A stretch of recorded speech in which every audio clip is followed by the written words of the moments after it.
Welcome back to Ask a Horse. I'm Like a Horseman, and I'll be answering your questions, big or small, smart or dumb, petty or grand.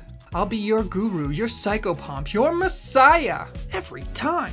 Your tour guide, pointing out answers to questions along your ride on the double-decker bus of life. This week, we'll be discussing promotions, grammar, veganism, and neighbors. The first question comes from Matilda. Dear Mr. Horseman, thank you so much for your advice the last time I wrote in.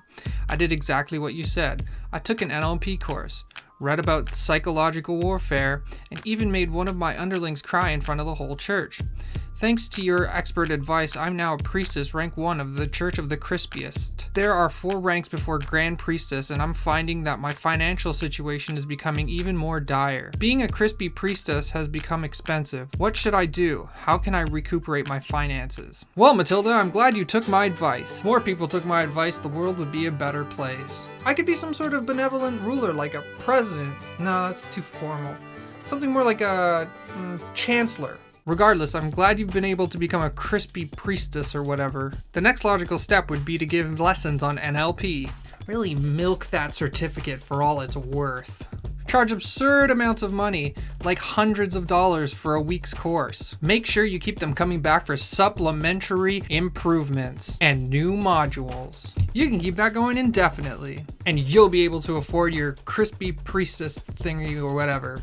It's really just common sense. Next question. Dear Mr. Horseman, I'm very offended that you insinuated that I cannot write well. I formally request a duel. Sincerely, Carlos. I'm very sorry, Carlos, but unfortunately, that's not what you wrote. You wrote, I'ma throw hands, bet. I'll KO you. You'll go down fast cause you're free. Freeze like Costco samples. Again, signed by D's Nuts. Thank you, Carlo, for restoring my faith in humanity. Hashtag sarcasm. The next question comes from Belinda. Dear Ivan Lajkovic, a couple of years ago I saw a video online about animal cruelty and have decided to become a vegan. My mother was recently in a car accident and has been in recovery at some nursing home or something, which means I am staying with my grandmother. My grandmother is super old school and doesn't understand that I don't eat meat.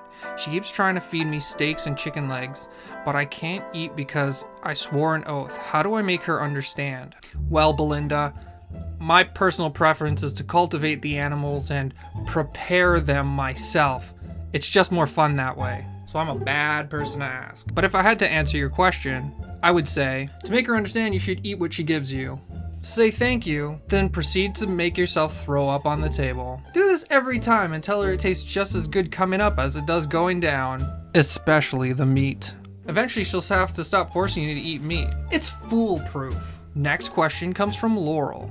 Laurel writes, Dear Mr. Horseman, I've been saving up for almost a decade to buy my own house, and just last month I bought one in my price range. I was ecstatic, really just over the moon, until I learned why I got the house at such a fair price. It turns out the neighbor's son likes to take shits on my lawn. He doesn't do it on anyone else's lawn, only mine. I tried to confront him about it, but he's always too strung out to know what's going on. He kind of just looks up at me with a blank stare, poops, then leaves.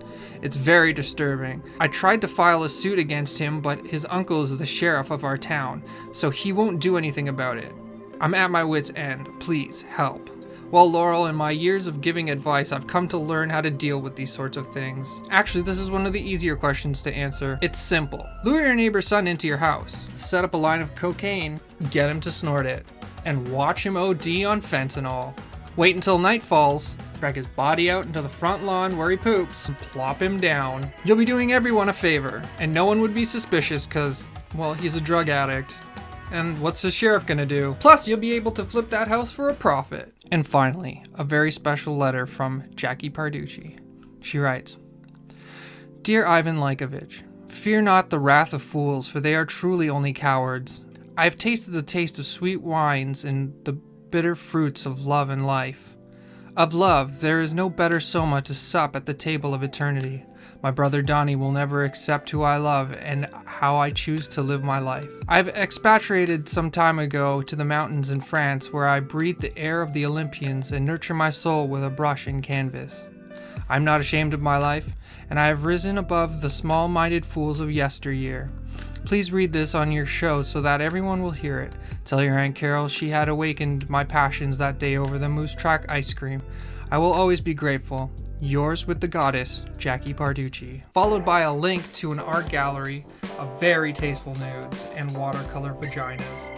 Jackie Parducci is the romantic bohemian most people believe they would be if they had the extra bank. It really doesn't hurt to come from a wealthy family either, like most intellectuals. Well, that's been another episode of Ask a Horse. I'm Like a Horseman, asking you to like, comment, and subscribe. I hope you had an informative experience. And as always, if I didn't answer your question, it's because it was stupid.